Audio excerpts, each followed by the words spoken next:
Hello, my name is David Ortiz, and I'm the Director of the Office of Electric Reliability here at the Federal Energy Regulatory Commission.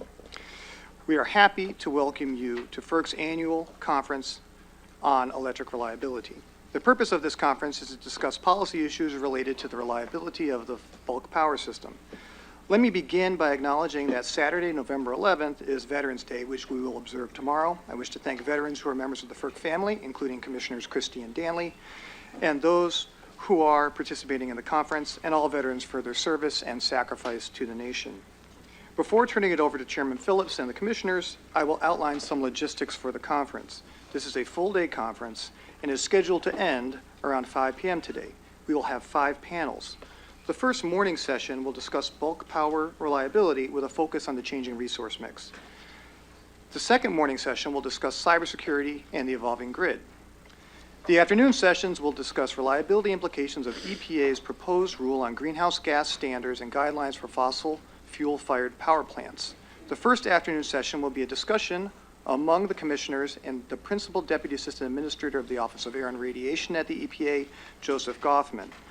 The second and third afternoon sessions will be staff-led and will include participation by the commissioners. These sessions will discuss the proposed rule with electrical industry stakeholders and with regional, state, and local entities, respectively.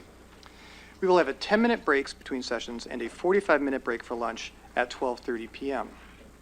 This conference is open to the general public and is being webcast and transcribed.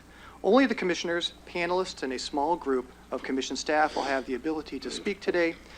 We do not intend to discuss the specific details of any pending contested proceedings before the commission. And we ask that all participants similarly refrain from such discussion. If anyone engages in these kinds of discussions, my colleagues from the Office of the General Counsel will interrupt the discussion to ask the speaker to move on to a different topic. Panelists will have the opportunity to provide an opening statement. Thank you for coming. Given the packed agenda, we ask that panelists limit their opening remarks to 2 minutes or less, focusing on their main points. Please be mindful of the countdown timer. We don't have one. But please, who left that? I will make for the next panel, I'll bring a red and yellow cards. But for now, please keep your comments short. If your comments do go on for a while, I may interrupt you. Finally, as is evidenced by today's agenda, electric reliability is a complex and multifaceted topic, and it is infeasible to cover all relevant topics in depth in this format. Interested parties may file additional comments on the record and docket number AD 23-9 by way of the Commission's e-library system.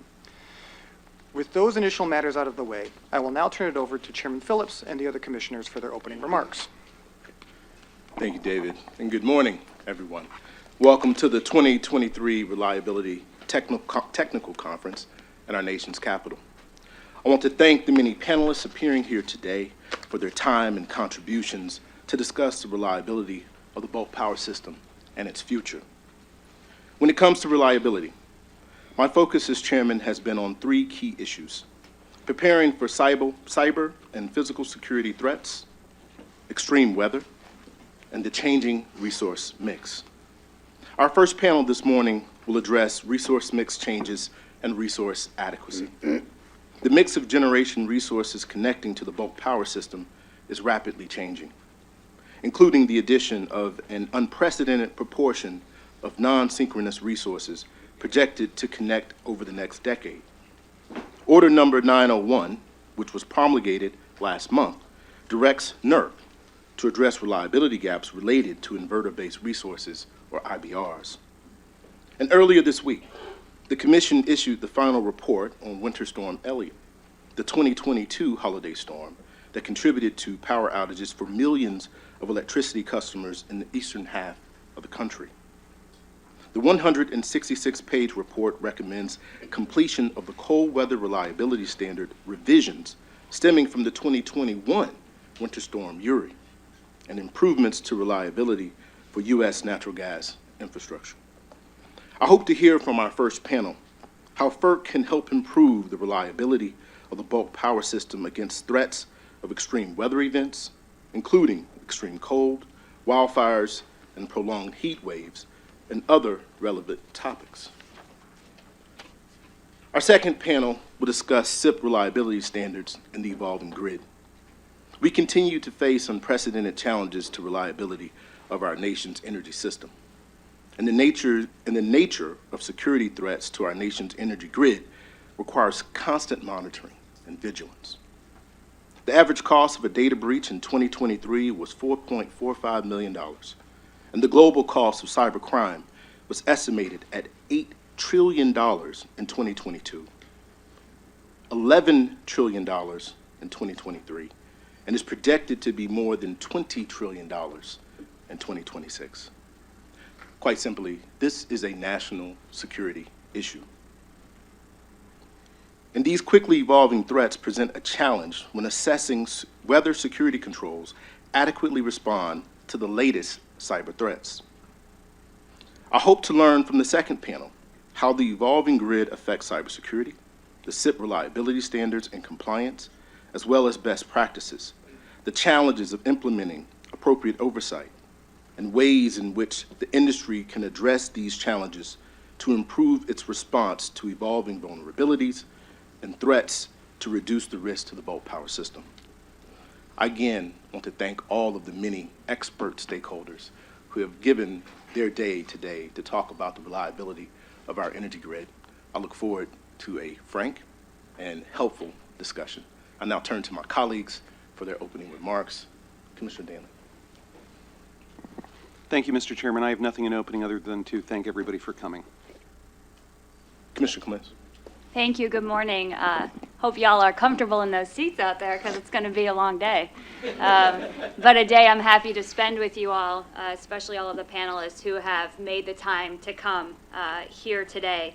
I thank Chairman Phillips and the staff team for organizing this important conference, and especially the dynamic issues at play today. You know, many, if not most, of the factors that are influencing the need to take quick action on reliability of our system extend beyond FERC's jurisdiction, right? Or even our inspiration. You know, we're talking about technology changes, we're talking about customer choices, climate change and extreme weather, public policies, environmental regulations, and more.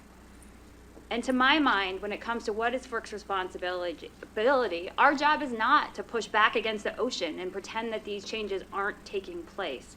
Rather, our job is to adapt regulations to them to ensure reliability and protect customers along the way.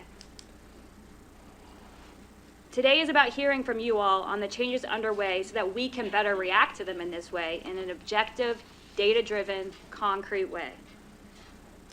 On the first panel this morning, among other topics, I'm listening for how we can ensure the backbone of our energy system, our grid, can meet these challenges. FERC has a lot of reliability-related work on its plate today. This is really important. Nothing we do is unrelated to reliability. Transmission system planning and looking at it in a more forward, future-focused way. Unlocking interregional transmission. Leveraging near-term, low-cost solutions like grid-enhancing technologies. Accrediting resources equitably and based on performance. And ensuring that market rules provide and ensure the operational flexibility that grid operators increasingly need, including with regards to how gas generators are asked to operate, to name a few. These tools work in different timelines, and we need to roll up our sleeves today and start talking about the very specific things we can do. In addition, I mentioned that while the conference notice didn't focus on this, no reliability discussion that we might have this year is complete without addressing failures of our energy system to withstand extreme cold winter events, as Chairman Phillips mentioned. And this is a risk that has just become so painfully clear over the last several years.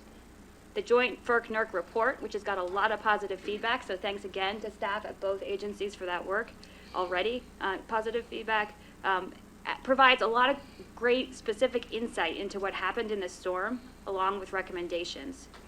Even just yesterday, when the NERC winter, or whatever day, Reliability Week is overwhelming me with new information, the NERC winter assessment is focused on prolonged, widespread cold snaps due to generation outages, fuel vulnerability, extreme demand. This is the ultimate challenge, so I hope we will spend some time talking about this today.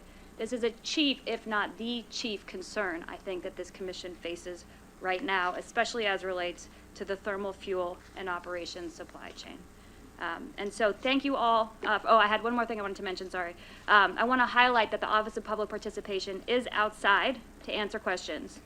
Gaps in reliable service affect disadvantaged communities the most, especially in extreme weather, whether it's from cost or more dire impacts.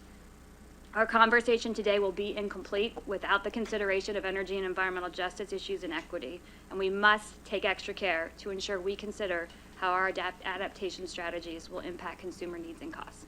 And with that, thank you very much. Thank you, Commissioner. Commissioner Christie. Thank you, Mr. Chairman.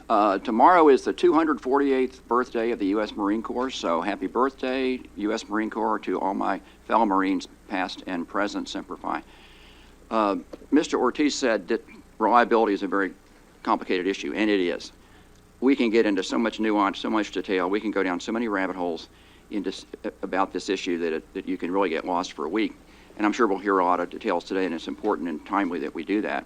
But I think the public needs to know, in a simple way, what problems that we're facing and the central challenge that we're facing. And I think what comes through absolutely clear from all the reports from NERC that they've been putting out, certainly since I got to FERC last 2.5 years and before that as the state commissioner.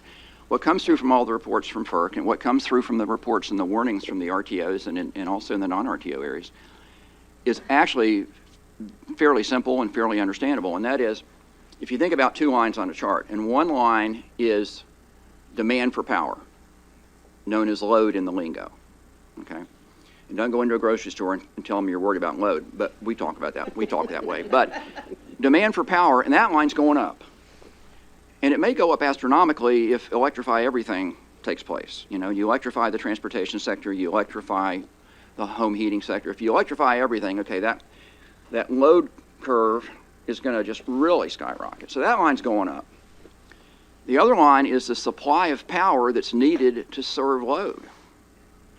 And that line ain't going up, or it's certainly not going up nearly as rapidly. We're hearing from the RTOs that when you're looking at loss of resources in waves, particularly dispatchable resources, that line's going down. So the arithmetic doesn't work, and that's the fundamental issue. And there's a lot of reasons for that. There's a lot of detail we can get into, and I'm sure we will.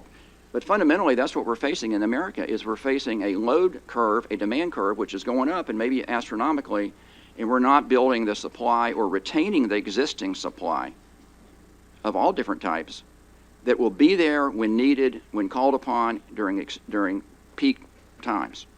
So that's the fundamental issue I think that we're facing, and there's a myriad of details that we can get into about why that's taking place. But I think that's the fundamental issue. And with that, I'm really glad we're having this conference. And Mr. Chairman, back to you. Thank you, Commissioner. David.